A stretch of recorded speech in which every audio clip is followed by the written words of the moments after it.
Hello everybody. In this lecture, I am going to solve a beautiful algebra problem written on the board.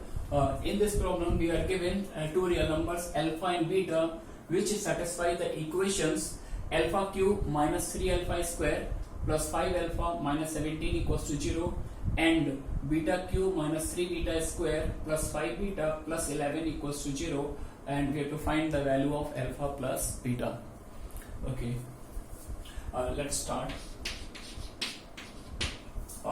We can write the first equation as alpha cube minus 3 alpha square plus 3 alpha minus 1.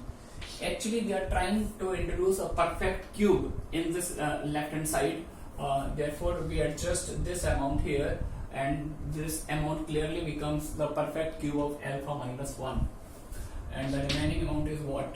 2 alpha minus 16. Okay, this will imply alpha minus 1 whole cube plus 2 times alpha minus 1 minus 14. Yeah, that's going fine. Now, if we work on the second equation, we can also introduce a perfect cube here.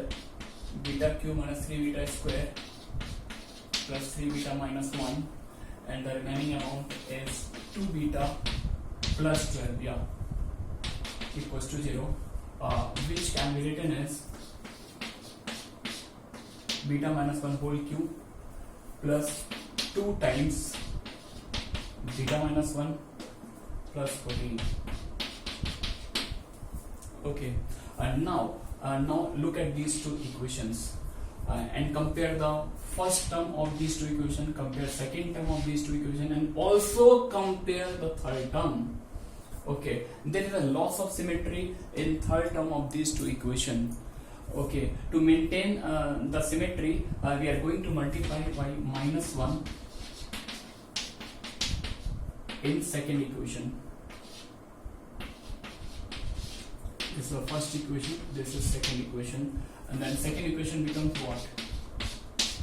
1 minus beta whole cube plus 2 times 1 minus beta minus 14 equals to 0. Now look at the first and third equation. These two equations look like symmetric, and by observing the symmetry of these two equations, if we consider the equation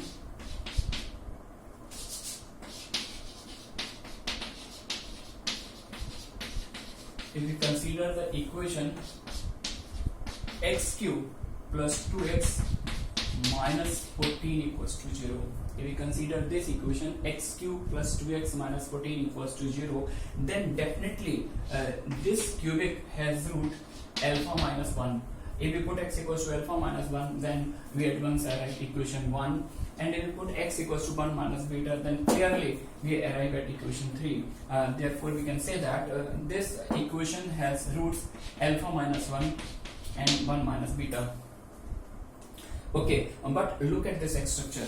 This structure is very much beautiful because on seeing this structure, we can comment upon the number of roots and number of real roots of this equation. If we suppose this expression is fx x cube plus 2x minus 14, and we are trying to find the derivative of this function. I know because calculus is not the part of Olympiad exam, but this is the shortest approach, that's why I am using calculus. And after this approach, we can also search the algebraical approach. Okay, so don't get panic. So f dash x equals to what? 3x square plus 2. Therefore, f dash x is always positive, and if f dash x is always positive, we can say that equation x cube plus 2x minus 14 equals to 0 has only one real root. Because f dash x is positive, it means the function is increasing. We can write fx increases for all values of x belongs to R. And if the graph of the function increases throughout the number line, therefore the graph of this cubic expression intersects the x-axis only at one point, and therefore we can say that this equation has only one real root. And if this equation has only one real root, therefore these two roots becomes equal. these two roots become equal, that is alpha minus 1 equals to 1 minus beta. Therefore what we get from here, alpha plus beta is equals to 2. Okay, we have finished the problem.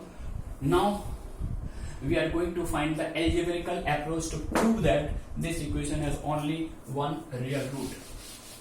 Okay, wait and watch.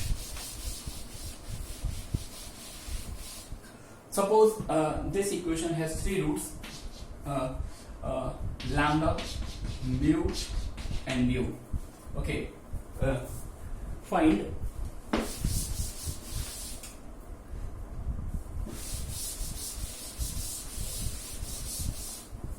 suppose this equation has three roots, lambda, mu and mu.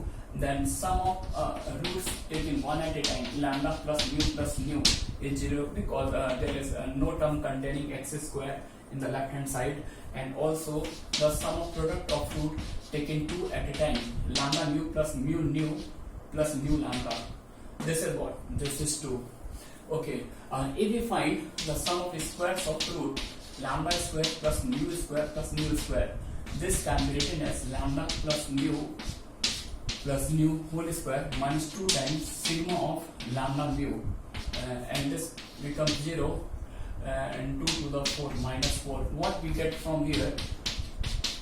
We get the meaningless result here, lambda square plus mu square equals to minus 4, which is not possible if all three numbers lambda, mu are real, because the square of any real number is always non-negative. Therefore, from this step, we can say that lambda, mu cannot be all real simultaneously. Therefore, the equation has only one real root. Equation has only one real root. As the equation has one real root, then we can write alpha minus 1 equals to 1 minus beta. Again, what we get, alpha plus beta equals to 2. Hence, we have proved that this equation has only one real root in both calculus approach and algebraic approach. Hence, we are done. Thanks for watching.